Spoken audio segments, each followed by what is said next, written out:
صبح خیر۔ آج کی انجیل مقدس میں خداوند یسوع مسیح کھوئی ہوئی بھیڑ کی ایک تمثیل سناتے ہیں۔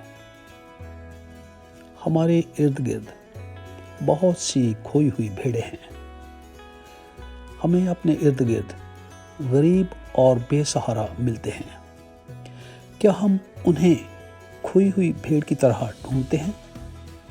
اگر نہیں تو آئیے آج کا سارا دن ہم ان غریبوں اور بے سہارا لوگوں کو ڈھونڈتے ہوئے گزاریں اور ان کے ساتھ وقت گزاریں۔ اگر ممکن ہو تو ان کی مالی مدد کیجیے۔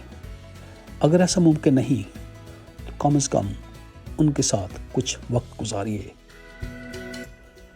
آج عالمگیر کلیسیا مقدس چارلس برومیو کا یوم یادگار مناتی ہے، جو 1538 میں پیدا ہوئے اور 1584 میں خداوند میں سو گئے۔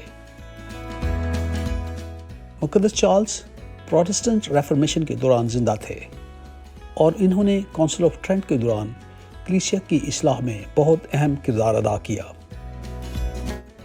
25 سال کی عمر میں کاہنانہ تقرری کے بعد مقدس چارلس برومیو کو جلد ہی بشپ آف ملان مقرر کر دیا گیا۔ بشپ آف ملان مقرر ہونے کے بعد بشپ برومیو نے اپنی تمام زندگی ڈائسس کے لیے وقف کر دی اور انہوں نے ڈائسس کی روحانی اور اخلاقی اصلاح پر بہت زور دیا۔ بشپ برومیو نے صوبائی سطح پر راہبانہ اور عامة المومنین کی اصلاح پر بہت زور دیا۔ اس اصلاحی عمل میں بشپس اور کاہنوں کے لیے خاص ضابطے تیار کیے گئے۔ بشپ برومیو کہا کرتے تھے کہ اگر ہم چاہتے ہیں کہ لوگ تبدیل ہوں تو سب سے پہلے ہمیں تبدیل ہونا پڑے گا۔ کام کی زیادتی نے مقدس برومیو کی صحت کو بہت متاثر کیا اور وہ 46 سال کی عمر میں خداوند میں سو گئے۔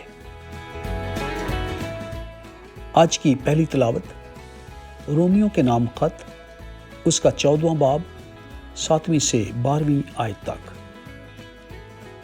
کیونکہ ہم میں سے نہ کوئی اپنے واسطے جیتا ہے نہ کوئی اپنے واسطے مرتا ہے، کہ اگر ہم جیتے ہیں تو خداوند کے واسطے جیتے ہیں، اور اگر مرتے ہیں تو خداوند کے واسطے مرتے ہیں۔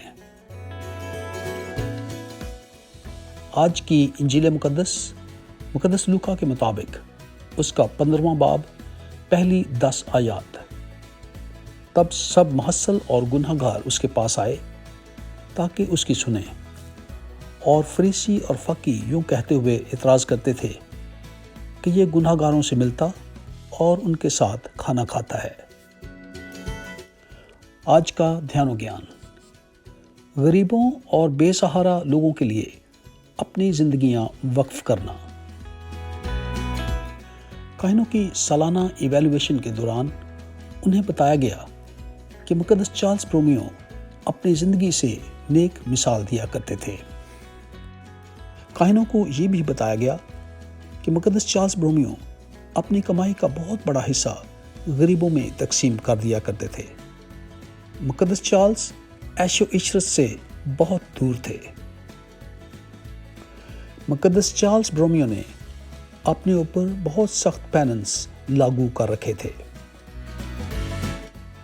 1576 کے قحط میں مقدس چارلس برومیو 60 سے 70 ہزار لوگوں کو ہر روز کھانا کھلایا کرتے تھے، اور مقدس چارلس نے یہ تمام رقم بینکوں سے ادھار لی تھی اور جسے واپس کرنے کے لیے بہت سال درکار تھے۔ اس بہت بڑی آفت کے دوران شہر کے معززین اور امیر لوگ شہر چھوڑ کر بھاگ چکے تھے، مگر مقدس برومیو نے غریبوں، ناداروں اور بیماروں کی مدد کا تہیہ کر رکھا تھا اور انہی کے ساتھ اپنی زندگی گزاری۔